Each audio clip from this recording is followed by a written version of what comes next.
We often talk about how dance classes can change lives here on Why Dance Matters.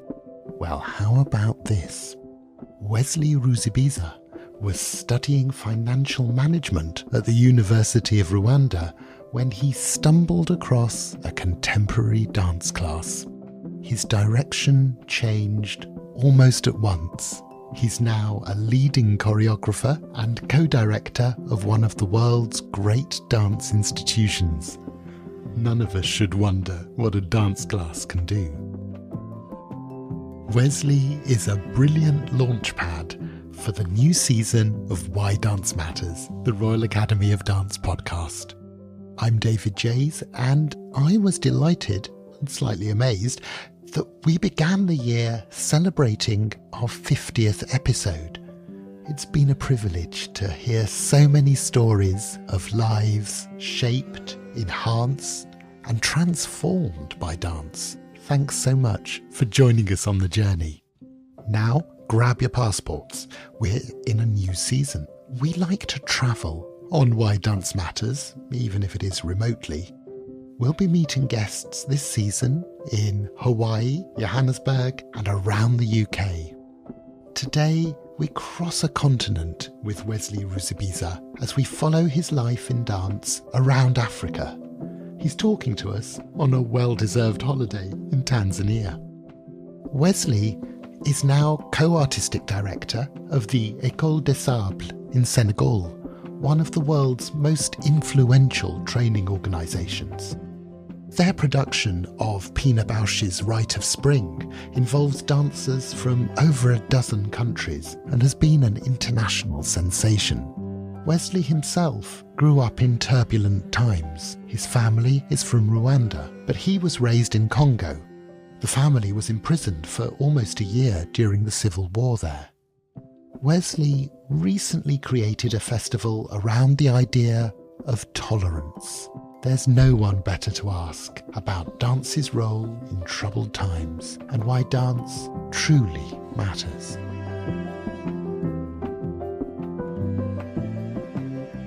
Wesley, welcome to Why Dance Matters. It's so lovely to meet you.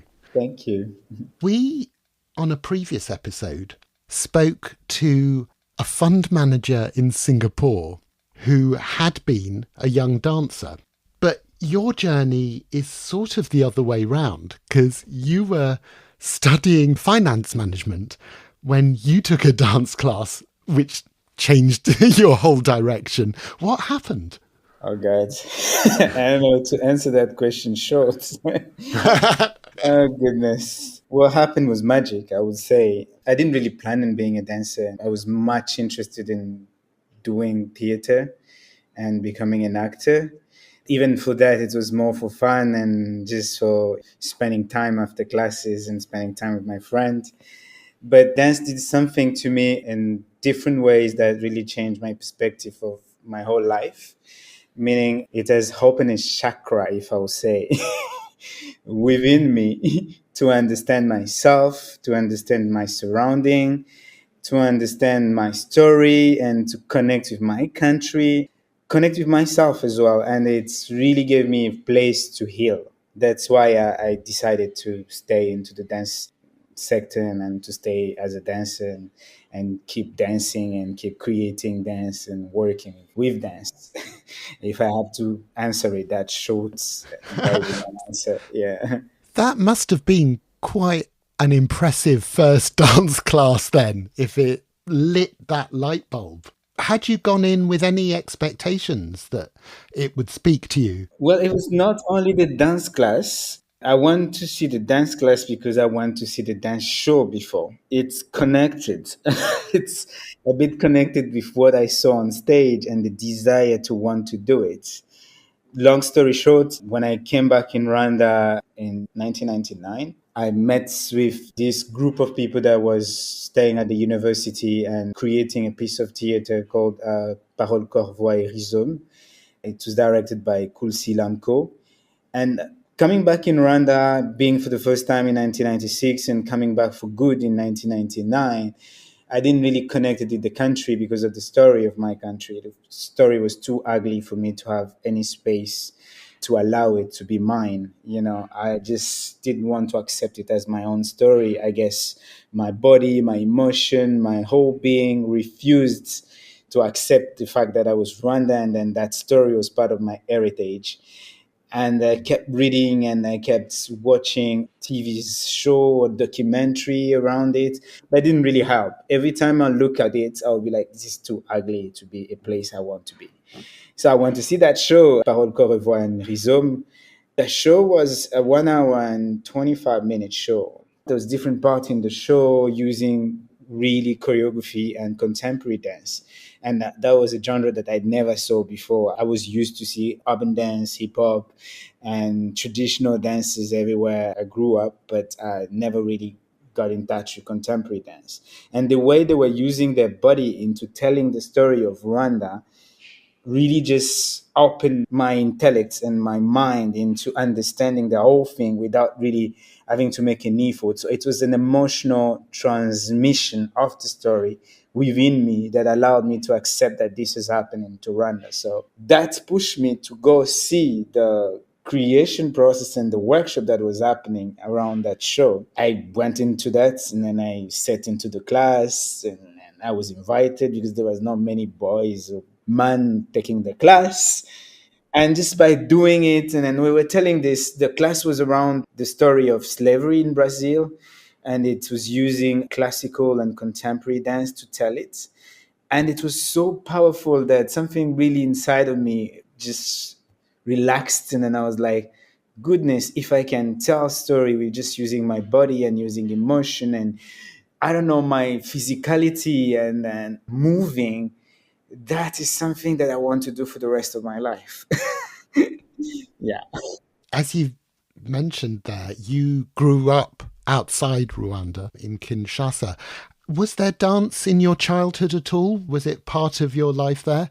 Yeah, there's always dance around any person that grew up in the continent. I mean, and Kinshasa is a bubbling place full of music and dance. So I grew up dancing on the streets with my friend. I grew up dancing at school, in events, but dance was always there, mostly theater connected with dance.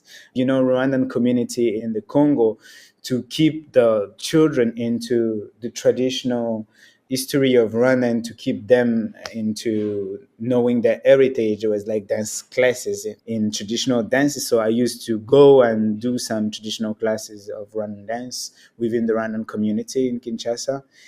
So yes, dance was definitely part of my life. I was going to ask, actually, because now you work with dancers from across East Africa and beyond as well.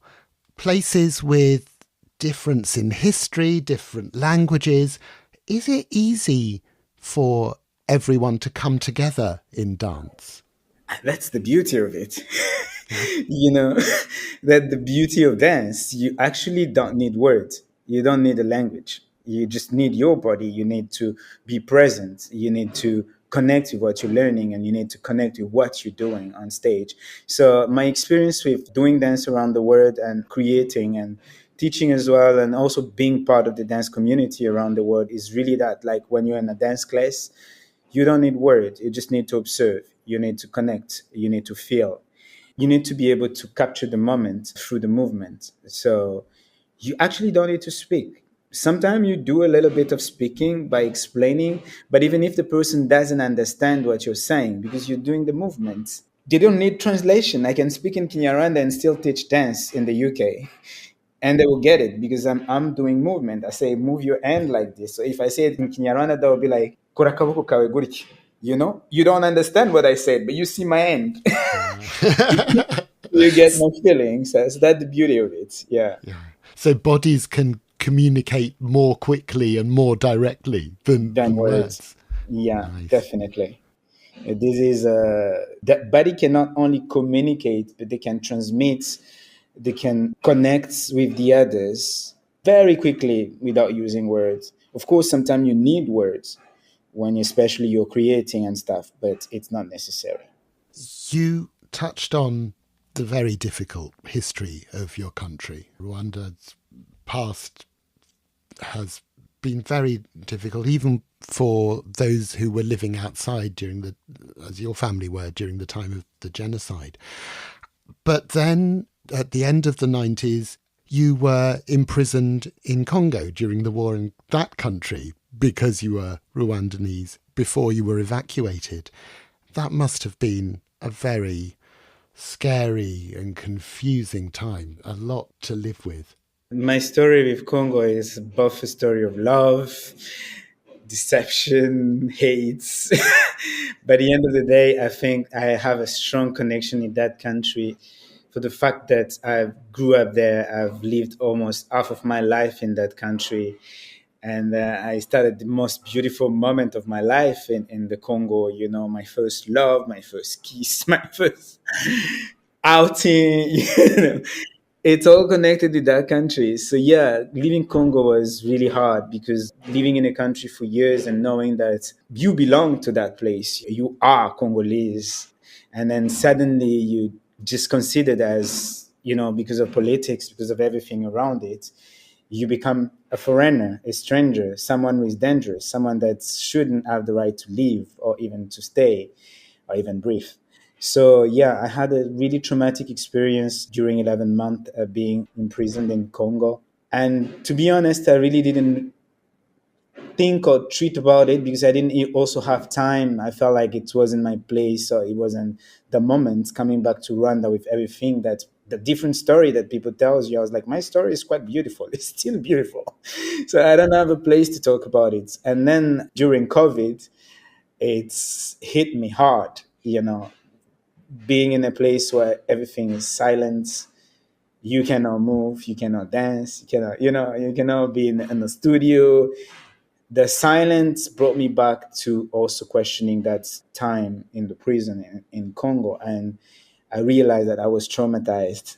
I was traumatized about what happened in Congo, about the killing that I saw, about the change. Although, I also realized that I had a lot of beauty to share about being in that place. So I started a journey of healing myself and also reconciling myself with that story. I'm still doing it. I haven't finished yet, but I think I'm on a good way. I wrote something around it. I'm working on it. And that's also the reason why, for me, it's really important to bring people together through arts, because this is the only place where politics doesn't have power, where our different culture, language, like you said before, they don't have that power that they have in people in their need of belonging to a place, That the reason why for me, I always work with the region. I always work with young from Congo, from Rwanda, from Burundi, from Uganda, and even beyond. It's a way of doing this work of showing people that beyond borders, we all people and we all the same. It makes me think that the idea of home becomes quite complicated. And I almost get the sense from you that it could be not just a single country, but it is a region. It's a feeling that isn't necessarily within geographical borders. Is that right?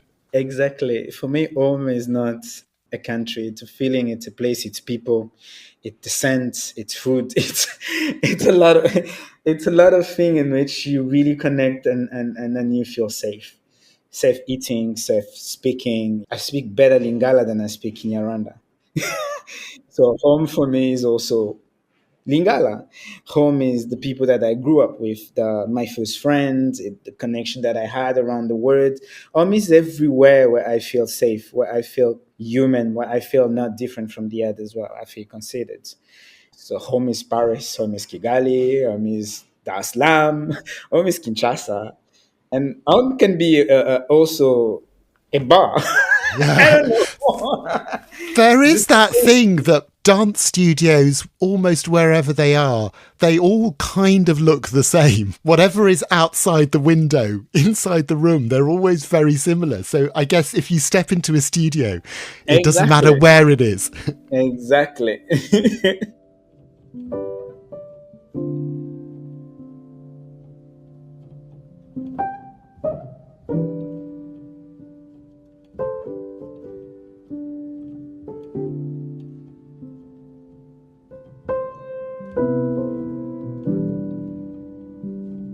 Here in the UK, Rwanda, I'm sure you know, is in the news because of a very controversial proposal to send asylum seekers there. And there are debates about whether it's a safe plan, it's a legal plan, all of that. But I'm wondering, how does it feel to you to hear your homeland discussed in those terms? Because we hear a lot of British voices telling us what Rwanda is and isn't. I'm a bit scattered everywhere in my feeling concerning that question, especially because the only thing that I don't really connect with and I don't really understand why Rwanda is doing is the fact that someone was flew, because I've been a refugee and most of Rwanda have been refugees. Someone was risk his whole life to get somewhere. It's because he feel that in that place he will feel safe. So just moving the person to another place for a beneficial financial reason, whatever the government is doing it for, that's for me a big problem, because people are not just objects that you move around and you place in places whatever you feel like you do. We are complex human. This is for me a thing that I don't understand. I don't understand the political reason behind it. I understand the financial reason behind it because it's beneficial Rwanda, of course. But also there's something that I also think of. I'm like, well, what if instead of going to take people in the UK to bring them to Rwanda, why don't we take those people directly from the source where they're suffering? So in that sense, I do understand the need of Rwanda of opening is dope, because it's also we're a country that most of the leaders and most of the people grew out as refugees. So we understand the suffering of being in a place that you don't belong, in a place that nobody wants you. Having people in Rwanda, it's a really beautiful country, and I'm not doing a promotion of Visit Rwanda, but it's a really beautiful country and beautiful people. With our story, we understand human. We understand the need of also helping. Rwanda is not a rich country; it's a poor country. But with the minimum that they have, they're opening doors to everyone. So in that sense, I feel comfortable in the idea that people will come and run and stay. But if it's just moving people like object like that, then I don't agree. And to be honest, I don't understand the politics behind it. I don't even know if I want to understand, to be honest. Wesley, I was about to say enough politics, back to dance. Can you separate them? It feels to me as if your political thinking and your artistic thinking are very close. Can I separate them? No. I mean, dance is politics, but it's not the political word that we know. Dance is politics because it's also a place where you voice up what you think, a place where you make change around you. And that's why for me I consider dance as politics, but not that politics that we know of power maneuver, of power manipulation, of power grabbing, or that's not the politics that I believe dance is. Dance is this beautiful politics of teaching, of voicing up your concerns, of showing up, of being the mirror of the society. My dance is politics. I'm not an activist. I want to be clear on that, because I think there's a lot of activists sometimes for no reason. I think it's a good thing, yes, to have activists. We need people that have voices and that are speaking about what's happening around the world. But me, I'm more with my dance. I want to touch human. I want to tell stories. And I don't want to stay in one box where I have to tell only the story about the genocide, about the war that are happening around Africa, the anger. I also want to tell beauty. I want to tell people. I want to tell way of life. I want to tell our legends, our culture. And this is where for me dance is politics, because it's connecting. If you see at the end of the day, we all are the same. We have different culture, that's for sure, but we all are the same. We're human beings that need love, that need security, that need to be safe, that need to be listened, that need to be considered, that want access to education, access to hospitals and health.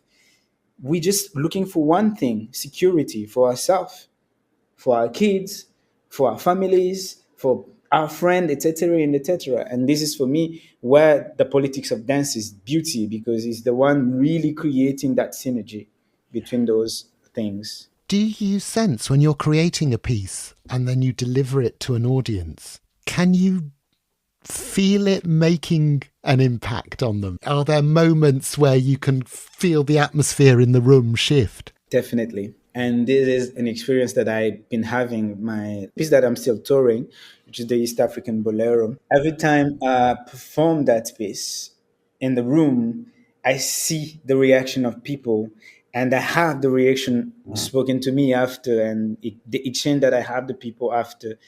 I see that happening directly, the impact on the people, and in the dancer community, the people coming to watch. I had this beautiful comment that really touched me. We toured the piece a little bit everywhere, but it was the first time we were touring it here in East Africa this summer. And we performed in places that theater that don't have lights and stuff, just dances. I remember performing it in Bukavu in the east of Congo. And after the show, one of the dancers, actually two or three of the dancers came to me and they were like, we want to thank you for bringing this piece here. And then I was like, why? Is it because you enjoyed it? Is it because it's beautiful? Then I know it's beyond that. It's beyond the piece being beautiful. It's beyond the piece being powerful. It's the fact that there's 8 dancers on stage from different countries already.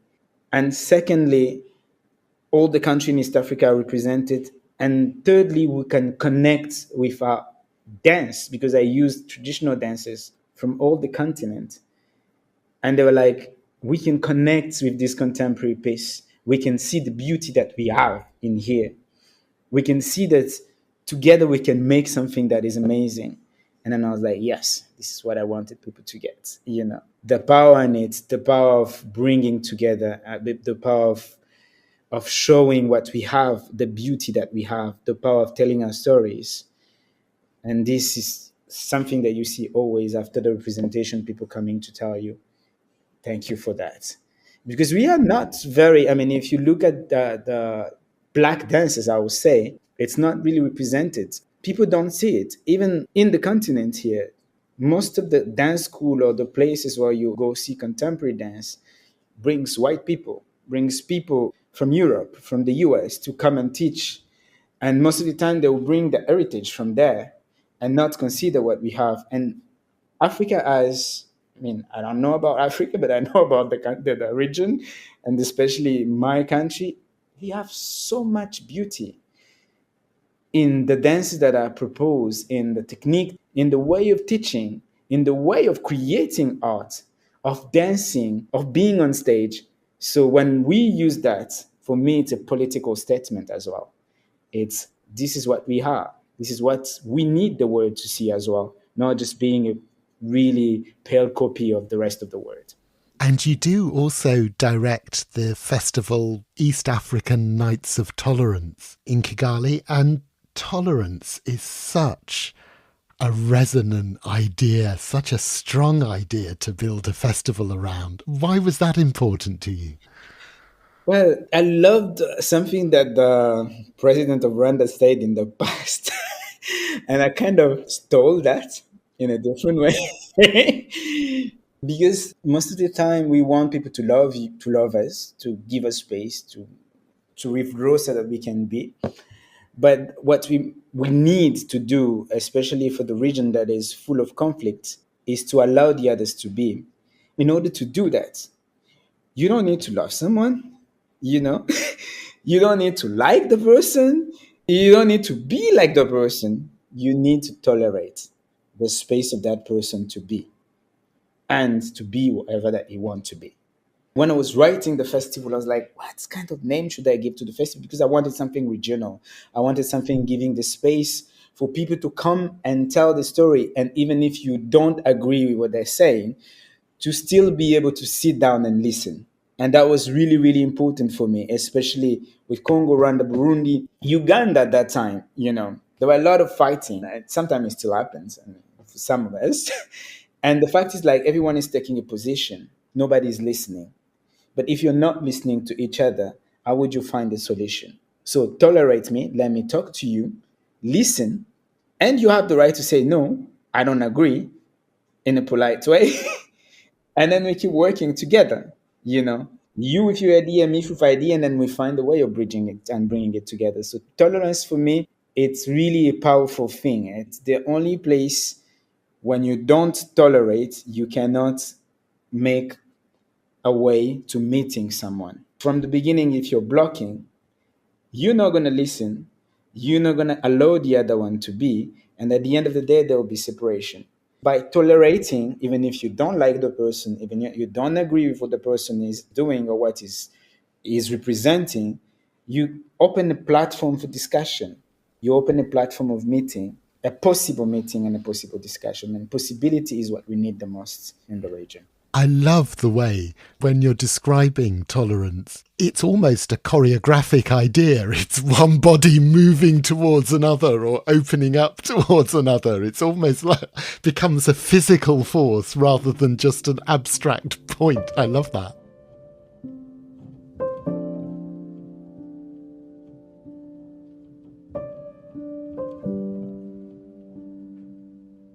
You are, Wesley, super busy person. You are also the co-director of l'École des Sables in Senegal with Alessandra Sautin.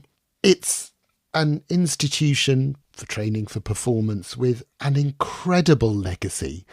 I'm wondering, how easy is it to move a company forward, to progress it, when you're also wanting to be respectful and very conscious of that legacy? Wow, that's a really hard thing.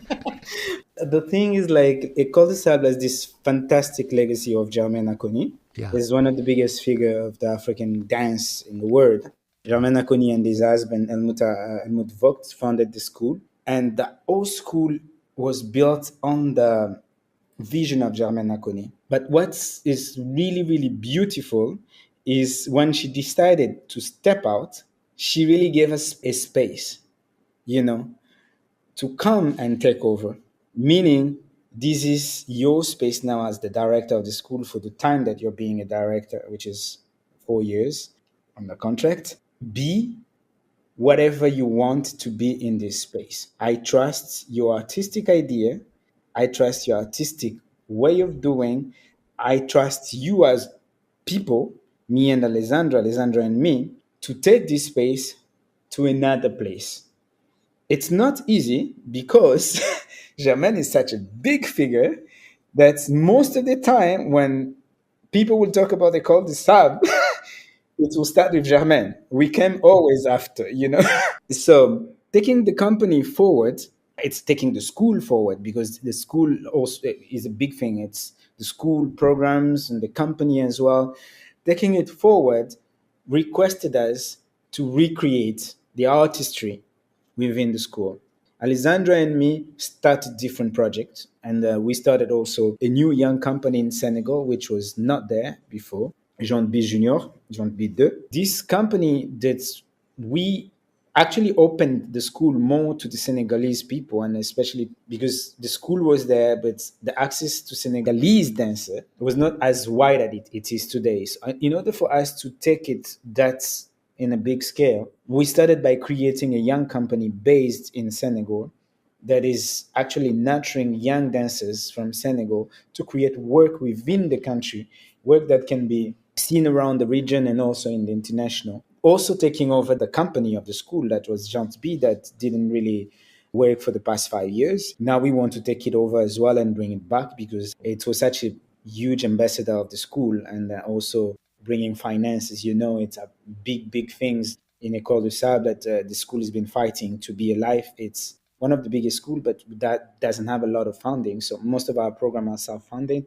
Now the idea is also to find different sources in which to connect the school to dance markets and to the dance sector in the world, and to make the school survive.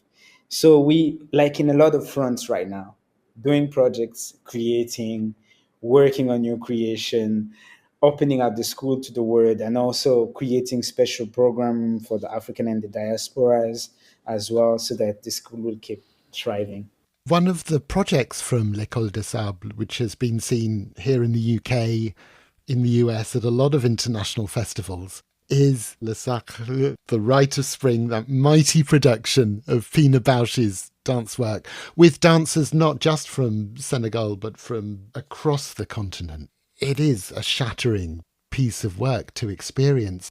Why has that project had such an impact, do you think? Well, because for long first, the rest of the world didn't think that African dancers are capable of that technical prowess.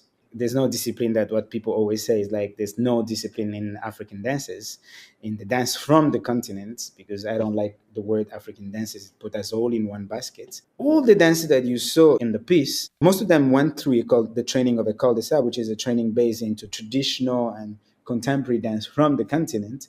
And plus, some of them didn't even access to professional training. They only train in their traditional dances in their countries. The project has such a really powerful impact because they took the whole piece, the Pina Bausch piece, and made it theirs. So when you're watching Les Sacres with the dancers, they took the Sacre and then put everything of them inside the piece.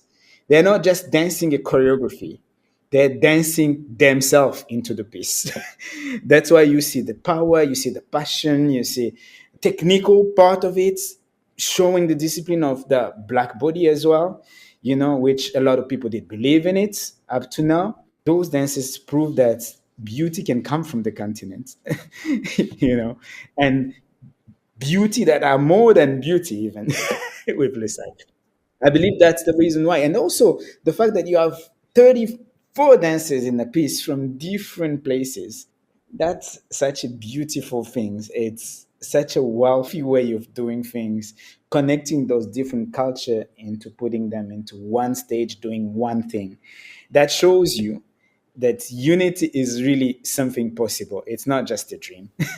And you've created so much work, you've experienced so much, you've lived a life full of life lessons. When you're teaching and working with young dancers, what is it that you're hoping to pass on to them? What is it that you think is the most important thing you can deliver?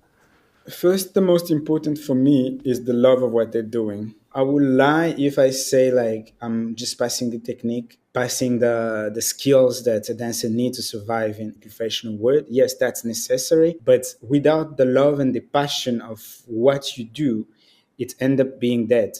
So the first thing that I really, really try to transmit is the love of being on stage, the love of creating, the love of performing, and the love of being present and understanding why you are a dancer, why you are an artist.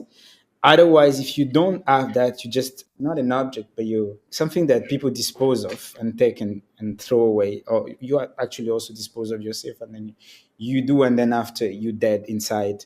But with the passion and the love and the understanding of the power that dance is, if you understand that, you can really change your environment and your society and your community around you. So I really insist on the dancer understanding why they're dancing, why they want to become dancers, why they want to become choreographer, why they want to create if they have the aim of creating in the future. So really questioning yourself, because it took me a long time before knowing that I wanted to become a choreographer, or before I even wanted to dance professionally. I knew that I love dance, but I was like, maybe this is something I will do on the side. So I was really scared on being, so what if I don't have anything to offer to the rest of the world? What if I don't have a voice? What's going to happen to me? So I questioned myself. Then when I found my answers, I went to look for things that will help me to grow into becoming the dancer that I am, or the choreographer that I am today, meaning trainings, technical connection, network, places, meeting with others. That's for me, it's something that comes after. So of course you need technique, of course we need skills to become professional, but if we don't know and we don't love what we're doing, then there's no point for me to do that.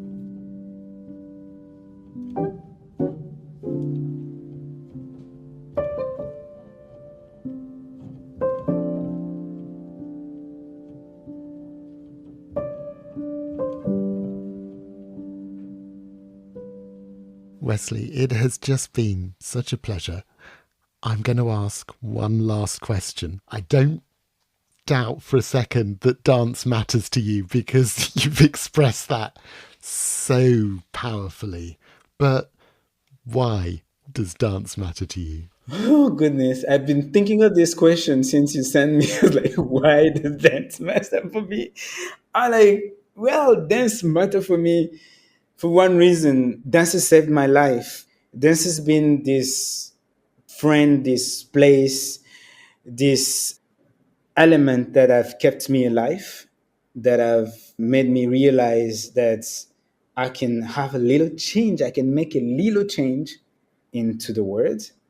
Dance matter for me because it's create magic around, it connects people, it builds community, it heals people. Dance teach people. Dance is this moment where you're true with yourself. That's why for me dance matters. True with yourself, true with the others, and then able to create a real change. That's it. To be honest, I don't know if I answered the question. I'm still thinking of it.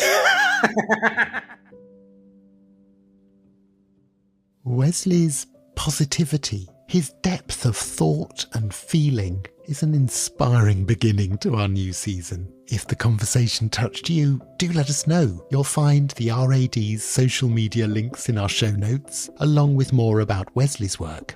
Take a journey through our previous episodes too, which also speak to dance's role in a troubled world, like the special guest on our 50th episode, Olga Smirnova, the star ballerina of the Bolshoi who left Russia after the invasion of Ukraine and is building a new life elsewhere. And please do like or subscribe to the podcast so that we can find other people who might enjoy travelling with us on Why Dance Matters. Our guest today was Wesley Ruzibiza. Why Dance Matters is made by the RAD team of Niamh Carey-Furness, Keisha Dodd and Katie Hagan, and our artwork is by Bex Glendinning, and our producer, Sarah Miles, is the very best of travelling companions. I'm David Jays. Take care and see you soon.